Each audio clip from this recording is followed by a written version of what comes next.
Implantable human chips. Supporters hail the technology as a medical marvel, but critics warn that the potential risks are real. Well, they talked about, for example, electrical hazards. This thing is by no means inert. The way it works is it actually picks up and amplifies ambient electromagnetic energy from the reader devices. And if you have one of these things in your arm and you get within range of a powerful electromagnetic field, it can actually burn you.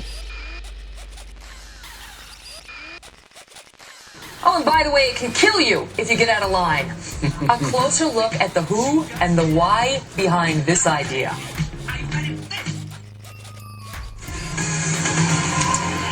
All right, this next story may sound like something out of, well, a Hollywood thriller. A Saudi inventor has created a killer microchip.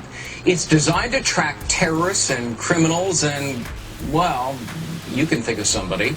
Not only does it include a GPS device, it also has a lethal dose of cyanide, which can be activated at any time. You get my point? The inventor's bid for a patent has been rejected in Germany. Joining us now this morning to talk about it, Jake Ward, deputy editor of Popular Science. Okay, this is pretty macabre, pretty sinister and nefarious. How exactly would this work? Well, there's a category of technology that involves GPS tracking systems being shrunk down to the size where you could actually implant it surgically. And we've seen a number of applications for this. This is without question the most sinister version of it that I've certainly heard of. You know, and the notion of tracking criminals is not new, but the notion of killing them remotely, I think, is a whole new thing. Yeah, and Germany says, look, we're not going to approve this. That's because right. For that very purpose. And apparently, in some of the paperwork in applying for the patent, you know, you could track fugitives from justice, terrorists, illegal immigrants, criminals, political opponents, defectors, and Saudi Arabians who don't return home from pilgrimage. It's a little bit wild. I agree. I mean, the thing about you know, this kind of patent is Germany has very tight laws about making sure that you're not registering something that really is just a bad idea, a scary idea. And in this case, this guy obviously has some very strong feelings about what it would be used for, but it just seems a little outlandish. Yeah. Well, terrorist groups might be interested. I'm sure they'd be happy to grant their own form of a patent for that. Sure.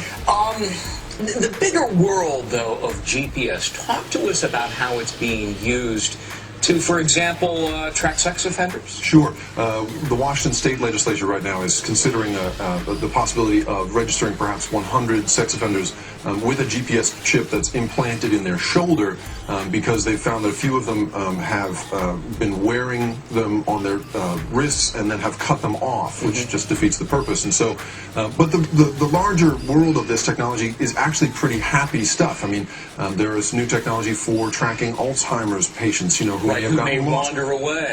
Right. Sure. Tracking the vital signs of professional athletes from the sideline. You know, there's been a couple of cases in which, you know, football players have collapsed of heat exhaustion, and seeing the early warning signs of that, there's technology that sort of allows you to do that remotely. You know, even something as benign as keeping track of your dog, you know, a radio frequency tag implanted in your pet, the vet, you know, finds a stray, scans it, and finds its rightful owner in an instant. Yeah. Do you see an explosion of the use of GPS devices? And obviously a lot of people are concerned about an intrusion of privacy. Absolutely, sure. I mean, I think that there is a trade-off there, and obviously this you know, the inventor who filed for this patent has gone across the line in terms of privacy. Yeah. But the use of GPS in the future will allow you to, you know, you'll never lose your wallet again. You'll never lose your keys again. It's that kind of stuff where you're gonna, you know, you'll be able to beep any object you own, you know, and find it in the house. And so, you know, there's the vicious expression, and then there's the really, really helpful expression I think we'll see in the future. You know, I lose socks in the dryer. I don't know how that happens. Maybe that would help me in that regard. Thanks. Jake Ward, deputy editor of Popular Science. Interesting stuff. Thanks very much. I've got my little buddy's microchip. Do you really? Yeah. I do, just in case they get away, and then you bring them and you take them to like the checkout counter at the grocery store, and you scan them, and then they say, hey, I belong to Megyn Kelly. That is very cool, yeah. ᗪIᖕ has been approved by the FDA as a Class II medical device in order to identify high-risk patients in an emergency situation. It's elective, It's voluntary, and it is certainly critical to the evolution of information technology in healthcare.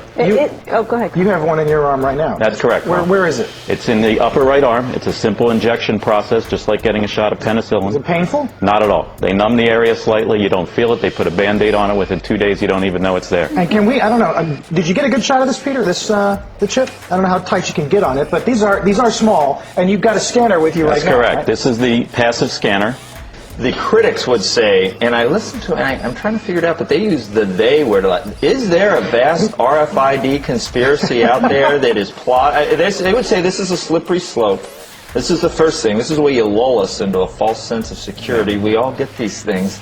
And then the next thing you know, I don't know, it's making like Soylent Green. Like the Trilateral Commission, or the whole world gets taken over, like in Terminator 3 or something. Is anything? I mean, do we need to worry? There's no conspiracy, Joe. You sure? I'm sure. I'm looking at you. I'm looking at your eyebrow. It twitches when you say that a little bit. And I'm looking back at you. And let me say this. Let me say this. As far as the RFID industry is concerned. Some dirty shit to pick up at the dry cleaner. I got a tidy bitch to pick up, I got ᗪ Selena.